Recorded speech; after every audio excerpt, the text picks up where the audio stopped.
Baiklah, selanjutnya yaitu materi qiraah. Yang pertama yaitu urutan penyajian materinya.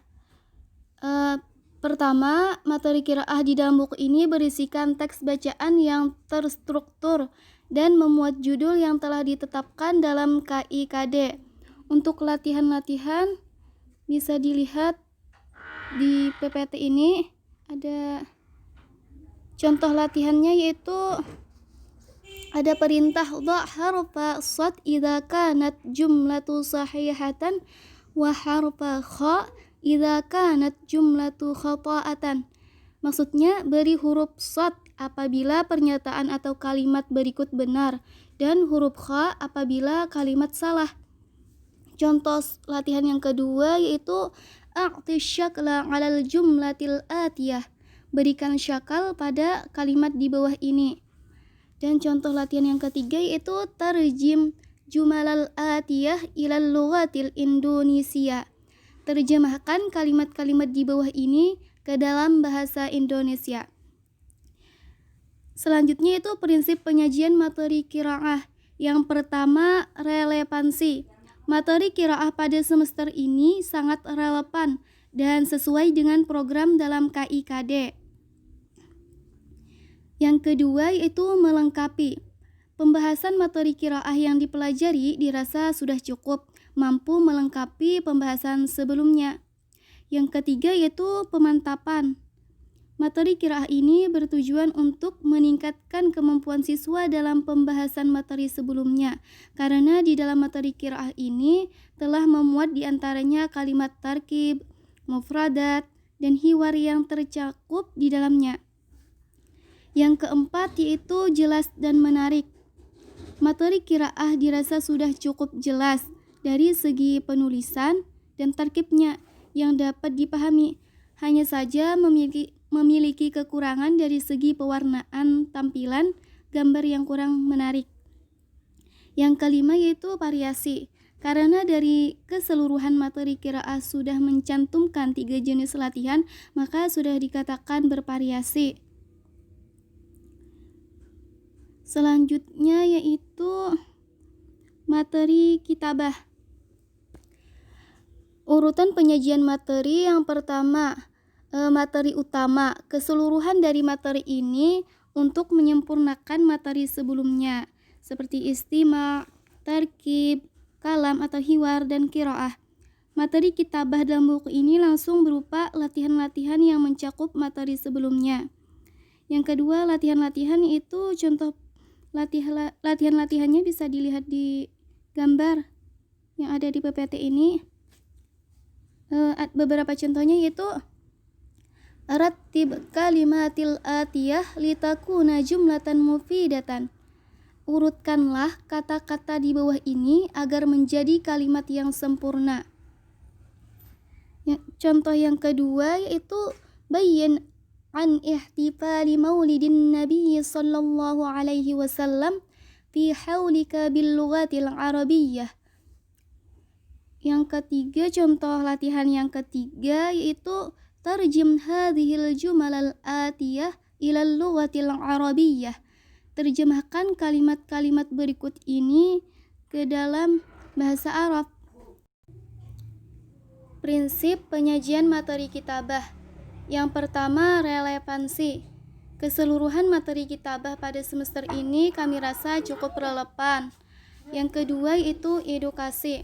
Menurut kami, materi kitabah ini sudah dirasa dapat menunjang materi sebelumnya dalam memenuhi materi pelajaran bahasa Arab.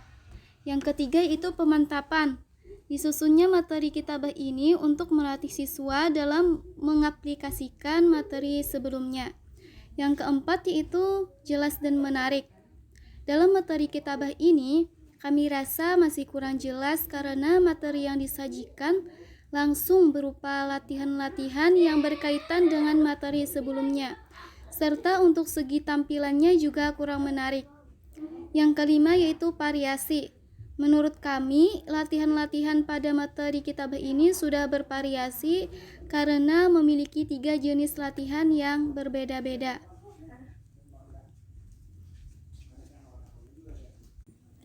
Baiklah, selanjutnya yaitu kelebihan dan kekurangan buku Bahasa Arab Penunjang Pembelajaran Kurikulum 2013. Untuk kelebihan yaitu sesuai dengan kurikulum yang berlaku dan kata mufradatnya terstruktur dengan baik menggunakan tabel.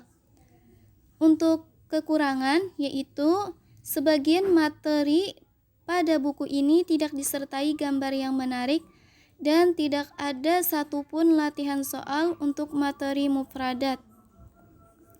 Selanjutnya yaitu hasil analisis dan evaluasi. Yang pertama yaitu estetika buku. Untuk KTSP terdapat kelebihannya yaitu menarik karena disertai gambar dan warna. Evaluasinya perlu penambahan variasi warna pada buku agar tampilan lebih menarik lagi.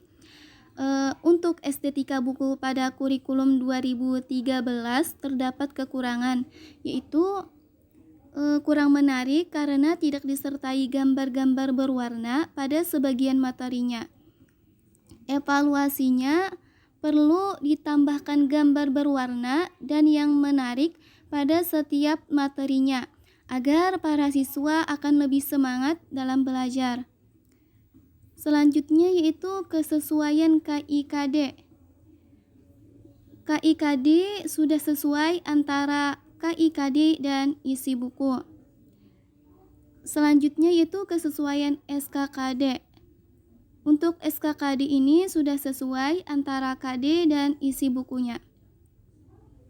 Seterusnya yaitu kelengkapan materi. Untuk KTSP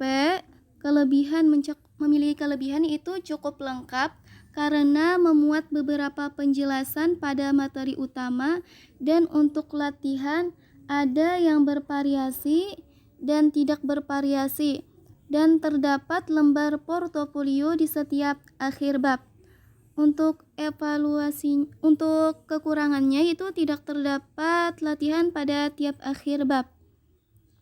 Evaluasinya seharusnya ditambahkan latihan atau uji kompetensi pada tiap akhir bab untuk mengasah setiap kemampuan siswa.